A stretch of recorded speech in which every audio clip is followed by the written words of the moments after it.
पन्हाळा किल्ला सह्याद्रीच्या कुशीत उभा असलेला असा किल्ला ज्याने इतिहासात धैर्य, शौर्य आणि बलिदान यांची अमर कहाणी लिहिली.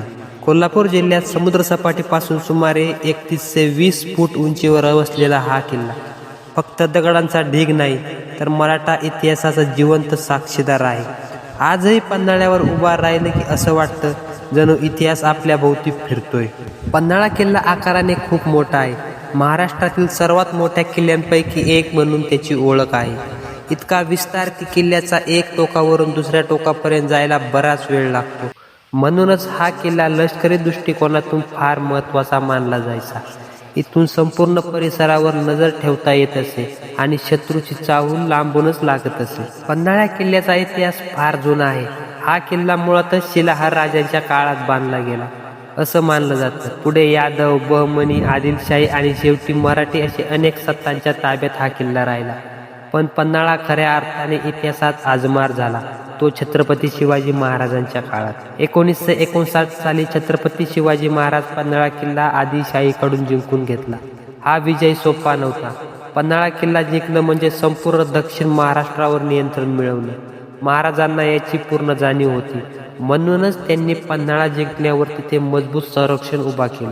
पन्हाळा किल्ल्याशी जोडलेली सर्वात थरारक घटना म्हणजे सिद्दी जोहरचा वेढा. आदिलशहाचा सरदार सिद्दी जोहर मोठं सैन्य घेऊन पन्हाळ्यावर चाल करून आला. किल्ल्याला वेढा घातला. महिने वेढा चालू राहिला. किल्ल्यात अन्नधान्य कमी पडू लागलं. परिस्थिती अत्यंत कठीण झाली. पण शिवाजी महाराजांनी हार मानली नाही. याच वेळी इतिहासातील एक अदिव्य प्रसंग घडतो.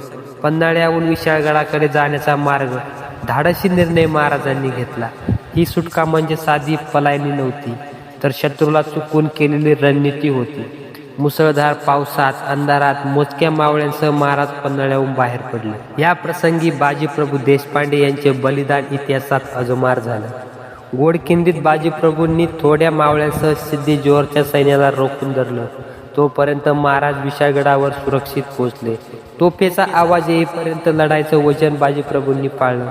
शेवटी प्राणाची आहुती देऊन त्यांनी स्वराज्यासाठी बलिदान दिलं. म्हणूनच गोडखिंड आज बी पावनखिंड म्हणून ओळखली जाते. पन्हाळा किल्ल्यावर आजही या पराक्रमाची आठवण करून देणारी ठिकाणं आहेत. किल्ल्यावर प्रवेश करताना भव्य दरवाजे दिसतात. अंधार बावडी, 4 दरवाजा, वाघ दरवाजा असे अनेक दरवाजांची रचना शत्रूला गोंधळात टाकण्यासाठी आहे. किल्ल्याची भिंत आणि बुरुज इतके मजबूत आहेत की शेकडो वर्षानंतरही ते ठामपणे उभे आहेत. पन्हाळ्यावरची अंधार बावडी ही विशेष उल्लेखनीय आहे.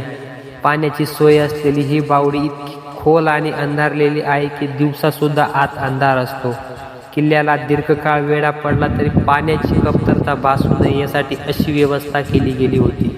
ही त्या काळातील अभियांत्रिकीची उत्तम उदाहरण आहे. किल्ल्यावर असलेले सज्जाकोटी ही देखील महत्त्वाचा भाग आहे. इथे शिवाजी महाराजांची काही काळ वास्तव्य करत होते असं मानलं जातं. या सज्जाकोटीतून महाराजांनी अनेक मोहिमांचं नियोजन केलं. आजही त्या ठिकाणी उभं राहिले की महाराजांची प्रतिमा डोळ्यासमोर उभी राहते. पन्हाळा किल्ल्यावर अनेक पाण्याची टाकी, राजवाड्यांचे अवशेष, कोठारा आणि देवळं आहेत. यावरून लक्षात येतं की पन्हाळा फक्त लष्करी ठाण नव्हतं तर एक पूर्ण विकसित किल्ले शहर होतं. सैनिक, अधिकारी, कुटुंब सगळेच इथे राहत असत. निसर्गाच्या दृष्टिकोनातून पन्हाळा अतिशय सुंदर आहे.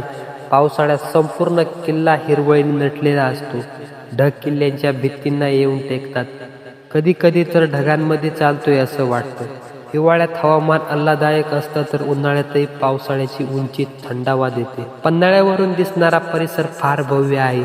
दूरवर राधानगरी धरण, वारणा खोऱ्याचा प्रदेश आणि सह्याद्रीच्या रांगा दिसतात.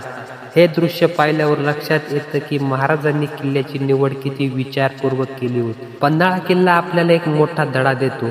संकट किती मोठं असलं तरी धैर्य, चातुर्य आणि योग्य वेळेचा निर्णय यामुळे मार्ग नक्की सापडतो. पन्हाळ्याचा वेढा आणि यातून झालेली सुटका ही फक्त युद्धकथा नाही तर एक नेतृत्वाचा सर्वोत्तम नमुना आहे. पन्हाळा किल्ला आजही अभिमानाने उभा आहे. मराठी माणसाला सांगण्यासाठी की स्वराज्य सहज मिळालेलं नाही, ते मिळवण्यासाठी आणि टिकवण्यासाठी असंख्य वीरांनी रक्त सांडलं. आणि म्हणूनच पन्हाळा किल्ला फक्त किल्ला नाही, तो मराठी शौर्याचा जिवंत स्मारक आहे. तर जय भवानी, जय शिवाजी. मित्रांनो, तुम्हाला व्हिडिओ आवडला असेल तर चॅनलला सबस्क्राईब करा. तर मित्रांनो, भेटूया पुन्हा एकदा नवीन व्हिडिओमध्ये एका नवीन किल्ल्याच्या माहितीसह.